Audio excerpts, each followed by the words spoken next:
پاک ہے سیدہ عائشہ صدیقہ رضی اللہ تعالیٰ عنہا ہی اس کے راویہ ہیں۔ وہ کہتی ہیں کہ آپ اپنا سر مسجد سے نکالتے اور آپ معتکف تھے اور میں آپ کا سر دھوتی اور میں ایام مخصوص میں تھی۔ تو اب جیسے سر اقدس سرکار دھونا چاہتے، حالانکہ آپ کو دھونے کی کیا حاجت، آپ کا جسم بالکل پاک و صاف تھا۔ اللہ تبارک و تعالیٰ نے آپ کو ہر قسم کی ایسی چیز سے بالکل محفوظ رکھا تھا جو کسی کے لیے باعث کراہت ہو سکے، اسی لیے آپ کے جسم اقدس پہ کبھی مکھی نہیں بیٹھی، کبھی کوئی میل آپ کے جسم پہ نظر نہیں آیا، آپ کے کپڑوں پر میل نہیں ہوتا تھا۔ اسی طریقے سے آپ کے جسم سے جو پسینہ نکلتا تھا وہ گلاب سے زیادہ معطر اور خوشبودار ہوتا تھا۔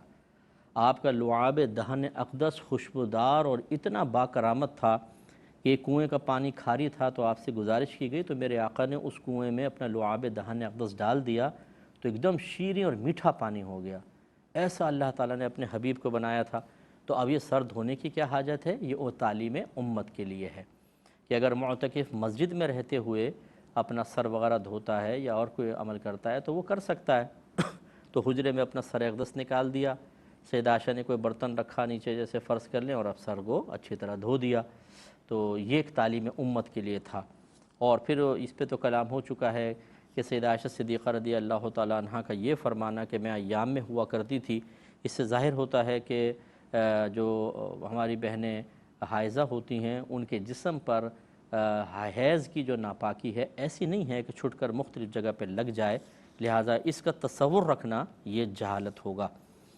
اگلا باب ہے باب الاعتکاف لیلاً، رات کو اعتکاف کرنے کا باب۔ حدیث نمبر ہے 2032 اور حضرت ابن عمر رضی اللہ تعالی عنہ اس کے راوی ہیں۔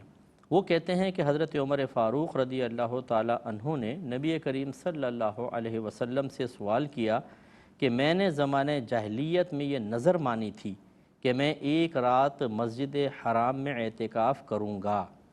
نبی کریم صلی اللہ علیہ وسلم نے فرمایا کہ آپ اپنی نظر پوری کر لیں۔ حالانکہ اگر کوئی شخص فرض کر لیں کہ کوئی ایک غیر مسلم ہے، وہ اگر نظر مانتا ہے تو شرعی لحاظ سے اس کی اس پہ تو عبادت لازم نہیں ہوتی ہے، لیکن چونکہ اللہ سے وعدہ کیا، اب اگر وہ ایمان لے بھی آیا تو اس کا رب کا وعدہ تھا، تو نبی کریم صلی اللہ علیہ وسلم نے اس کو پورا کرنے کا حکم ارشاد فرمایا، تو حضرت عمر فاروق کو فرمایا کہ آپ اعتکاف کر لیں۔ بابو اعتکاف النسائی، عورتوں کا اعتکاف کرنے کا باب۔ حدیث نمبر ہے 2033 سیدہ عائشہ صدیقہ رضی اللہ تعالیٰ عنہ اس کے راویہ ہیں۔ وہ بیان کرتی ہیں کہ نبی کریم صلی اللہ علیہ وسلم رمضان کے مہینے کے آخری عشرے میں اعتکاف کرتے تھے، پس میں آپ کے لیے مسجد میں خیمہ لگا دیتی، چنانچہ آپ صبح کی نماز پڑھ کر اس خیمے میں داخل ہو جاتے۔ تو یہ جو آج کل ہمارے ہاں کپڑے کے وہ لگا دیتے ہیں، یہ اس کی اصل آپ اس کو کہہ سکتے ہیں یکسوئی کے لیے، تاکہ کوئی دیکھے نہیں اندر عبادت کر رہے ہیں۔ ہمارے ہاں بعض اوقات ینگسٹرز ہوتے ہیں اور وہ اس لیے یہ پردے لگاتے ہیں کہ تو ان کو پتہ نہیں ہوتا کہ کوئی سنت ہے یا نہیں ہے۔ دوسرا فائدہ یہ ہوتا ہے کہ پھر اندر بیٹھ کر گیم وغیرہ کھیل لینا، موبائل یوز کرنا میوٹ کر کے بڑا آسان ہو جاتا ہے، پاؤں پھیلا کے اور لمبے لیٹ کے سو جانا، تو یہ اس لیے نہیں تھا، یہ تو تھا یکسوئی کے لیے، یہ بہرحال سنت ہے۔ تو کہتی ہیں کہ میں نے نبی کریم صلی اللہ علیہ وسلم کے لیے مسجد میں خیمہ لگا دیتی تو آپ صبح کی نماز پڑھ کر اس خیمے میں داخل ہوتے۔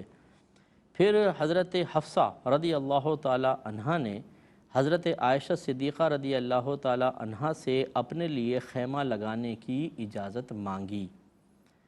تو وہ بھی دیکھیں زوجہ ہیں بی بی حفصہ رضی اللہ تعالیٰ عنہ، سیدہ عائشہ بھی ہیں، انہوں نے اجازت مانگی، سیدہ عائشہ نے ان کو اجازت دے دی، تو انہوں نے خیمہ لگا لیا، یعنی مسجد کے اندر ہی۔ پھر جب حضرت زینب بنت جحش رضی اللہ تعالیٰ عنہ نے اس خیمے کو دیکھا تو انہوں نے بھی یہ خیمہ لگا لیا۔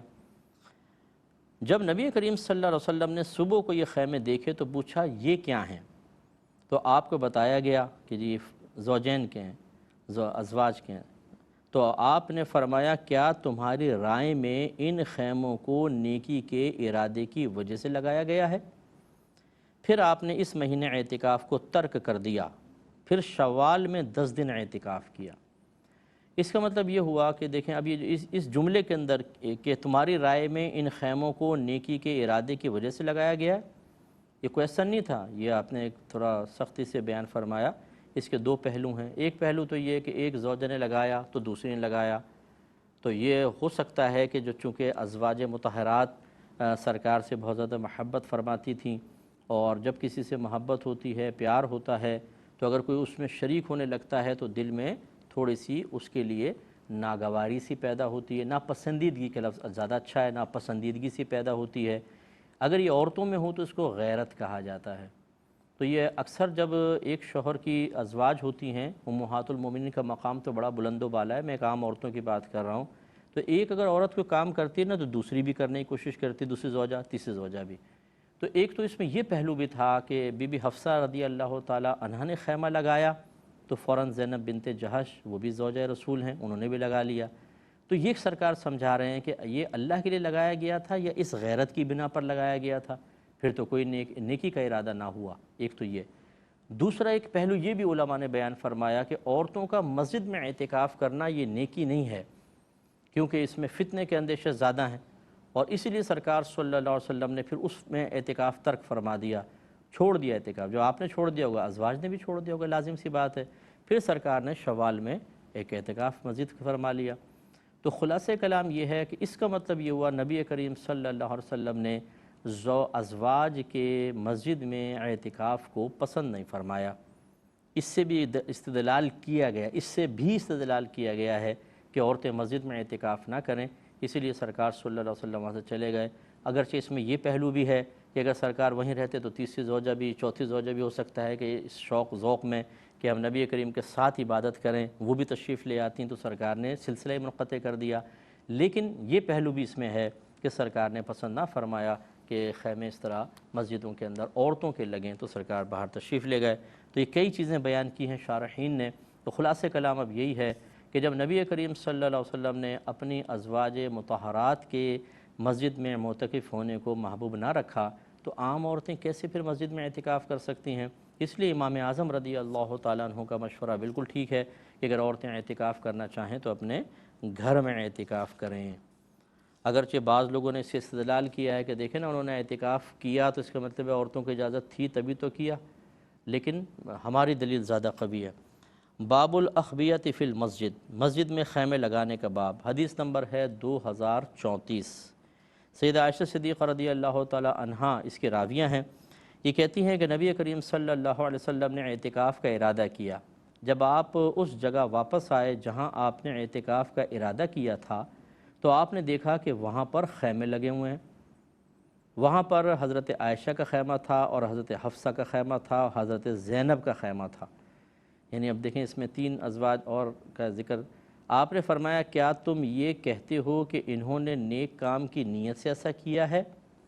پھر آپ واپس چلے گئے اور آپ نے اعتکاف نہیں کیا حتیٰ کہ شوال کے 10 دنوں میں آپ نے اعتکاف کیا۔ تو خلاصہ کلام اس سے بھی وہی ہے کہ نبی کریم صلی اللہ علیہ وسلم نے اس کو محبوب نہ رکھا۔ باب هل يخرج المعتکف لحوائجه الى باب المسجد، کیا معتکف اپنی ضروریات پوری کرنے کے لیے مسجد کے دروازے تک آ سکتا ہے؟ اس کا باب 2035 نمبر حدیث پاک ہے۔ حضرت صفیہ رضی اللہ تعالی عنہا جو زوجہ نبی ہیں صلی اللہ علیہ وسلم، انہوں نے خبر دی کہ وہ رمضان کے آخری عشرے کے ایام میں مسجد نبوی میں رسول اللہ صلی اللہ علیہ وسلم کے اعتکاف کی جگہ میں آپ سے ملاقات کے لیے آئیں، پھر آپ کے پاس کچھ دیر باتیں کرتی رہیں، پھر واپس جانے کے لیے کھڑی ہو گئیں۔ نبی کریم صلی اللہ علیہ وسلم ان کے ساتھ جانے کے لیے کھڑے ہوئے حتیٰ کہ جب وہ حضرت ام سلمہ رضی اللہ تعالی عنہا کے دروازے کے قریب مسجد کے دروازے کے پاس پہنچیں، یعنی وہ حجرہ سب سے آخر میں تھا، پھر مسجد کا دروازہ تھا، وہاں پہنچیں تو انصار کے 2 مرد سامنے سے گزرے، تو انہوں نے نبی کریم صلی اللہ علیہ وسلم کو سلام کیا۔ اب ذرا اس دور کو چلے جائیے، رات ہے اور اس زمانے میں کوئی ایک آدھ چراغ جل رہا ہوگا مسجد کے اندر، باقی اندھیرا یا چاند کی چاندنی ہے، اور اس میں نبی کریم صلی اللہ علیہ وسلم ہیں، 7 زوجہ ہیں، اور لازم بات ہے کہ زوجہ نے تو اپنے آپ کو پورا ڈھکا ہوا ہوگا، اور جب کہ دو آدمی گزرے تو اور چہرہ ڈھک لیا ہوگا۔ تو اب ایک خاتون ہیں اور نبی کریم صلی اللہ علیہ وسلم کھڑے ہیں، یہ دو انصار دیکھ رہے ہیں۔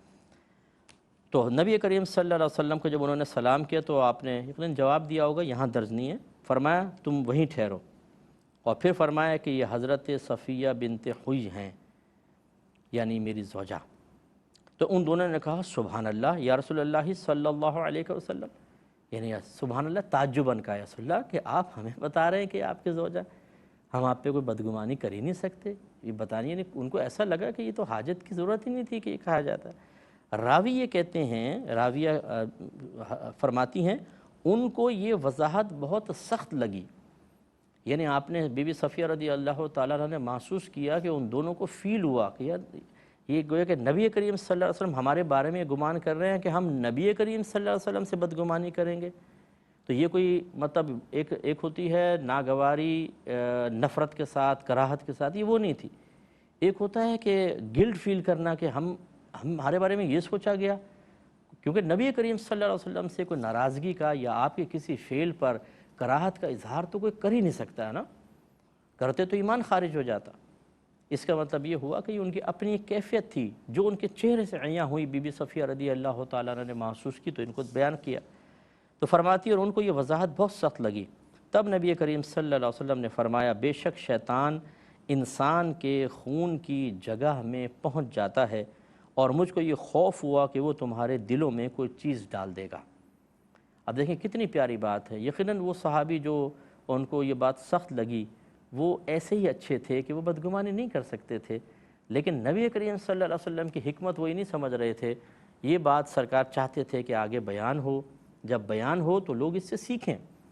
تو اس سے سیکھنے کو کیا ملتا ہے کہ انسان کتنا ہی نیک ہو، پرہیزگار ہو، متقی ہو، عالم ہو، مفتی ہو، شیخ ہو، پیر صاحب بہت بڑے ہوں، اسی طریقے سے عام لوگ بھی ہیں، اگر کوئی فرض کر لیں ہمیں گمان ہوتا ہے یار میری کسی قول سے، کسی فعل سے، کسی عمل سے سامنے والا بدگمانی کا شکار ہو سکتا ہے، تو ہمیں چاہیے کہ وضاحت کر دیں تاکہ وہ بدگمان نہ ہو، کیونکہ اگر بدگمان بدظن ہوگا تو ہم دوری پیدا ہوتی ہے، بعض اوقات دل میں کینہ بیٹھ جاتا ہے، بعض اوقات پھر بدگمان ہو کر انسان زبانی غیبت کرتا ہے یا قلبی غیبت میں مبتلا ہو جاتا ہے، پھر بعض اوقات اگر بڑے سے بدگمان ہو جائے تو اس کی وہ عزت اور احترام ذہن میں نہیں رہتا جو رہنا چاہیے۔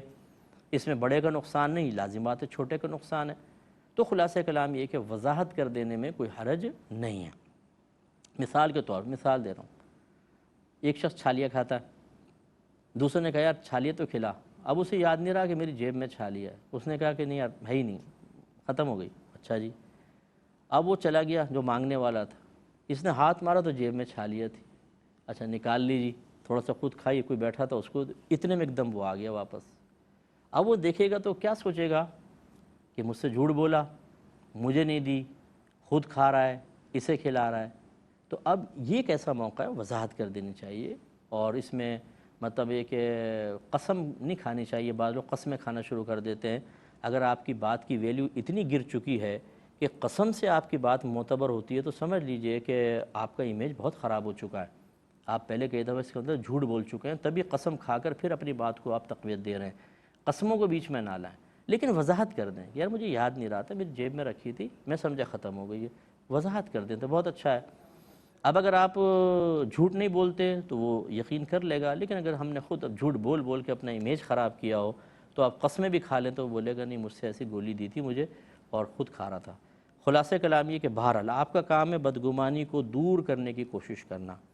اسی طریقے سے ایک مثال آج کل کے دور کے اعتبار سے، رات کے 2:30 بجے آپ اٹھ کر اور اپنی گیلری میں نکل کر فون پر باتیں کر رہے ہیں، زوجہ اٹھ گئی پیچھے سے کہ کس سے باتیں کر رہے ہو چپ کے، تو وضاحت کر دیں، اگر دل میں کوئی چور نہ ہو تو وضاحت کر دیں کہ بھئی میں فلاں سے بات کر رہا تھا، فلاں سے نمبر دکھا دیں، سب کچھ، تاکہ بدگمانی ختم ہو جائے۔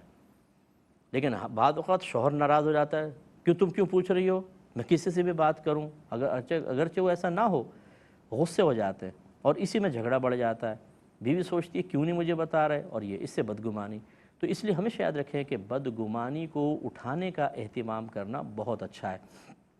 ہمارے گھروں میں مہمان آتے ہیں، دوست احباب، کام کاج کی جگہ پر، آپ کے باس ہیں، آپ ہیں، افسر ہیں، ماتحت ہے، اسی طریقے سے جو شیوخ ہیں، علماء ہیں، مفتیان کرام ہیں، بعض اوقات لوگوں کے معاملات سے ہو جاتے ہیں کہ وضاحت کر دینے میں کوئی حرج نہیں۔ یہ سوچنا مجھے کیا ضرورت ہے وضاحت کرنے کی، بدزنوں کا خود مرے گا، نہیں نہیں، یہ وہ بھی ایک مسلمان بھائی ہے، وہ کسی کا بچہ ہے، کسی کا بھائی ہے، ہاں نبی کریم کا امتی ہے، وہ کیوں جہنم میں جائے؟ وضاحت کر دیں۔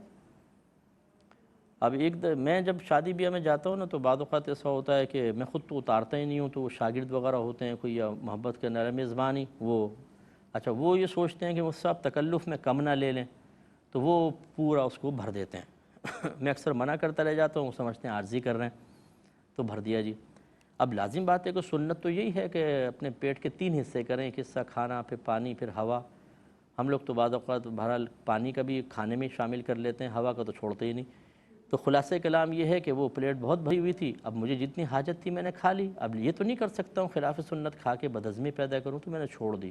اور میرا گمان تھا کوئی نہ کوئی محبت میں، پیار میں اٹھا لیتا ہے، تبرک کہہ کے حسن ظن قائم کر لیتا ہے، یا کم از کم میزبان اٹھا لے گا۔ اب میں جب گھر واپس آ گیا، آپ یقین کریں کسی نے اس کی پکچر کھینچی اور مجھے واٹس ایپ پر بھیج کر اس نے کمنٹس یہ دیے کہ جب علماء ہی یہ کریں گے تو عوام کا کیا حال ہوگا؟ یعنی آپ نے پلیٹ میں کھانا چھوڑ دیا، آپ کو پوری صاف کرنی چاہیے تھی۔ اب پھر اس کو وضاحت کی بہرحال میں نے۔ تو اس طریقے سے لوگ ہوتے ہیں کہ جو ایک تو علم نہیں رکھتے ہیں، انہیں سادہ پتہ بھی نہیں ہوتا، تو ان کو وضاحت کر دینی چاہیے، نہیں کریں تو بدظن ہوتے ہیں۔ یہ نہیں ہے کہ ہم یہ سوچیں کہ مجھ سے تو کوئی بدظن ہو نہیں سکتا، سب مجھ سے محبت کرتے ہیں، سب حسن ظن قائم کر لیں گے، نہیں۔ ہم نے عوام کو دیکھا ہے کہ سر پہ چڑھائے تو 7ویں آسمان پہ پہنچا دے، اور بدظن ہونا چاہے تو ایک لمحے میں 7 زمین کے نیچے پہنچا دے۔ اس لیے اپنے آپ کو انسان محتاط رکھے، یہ سب سے بہترین چیز ہے، اور ہمارے نبی کریم صلی اللہ علیہ وسلم نے اپنے عمل مبارکہ سے یہی چیز ثابت فرمائی۔ اللہ تعالی ہمیں سمجھنے کی توفیق عطا فرمائے، آمین۔ وآخر دعوانا ان الحمد للہ رب العالمین۔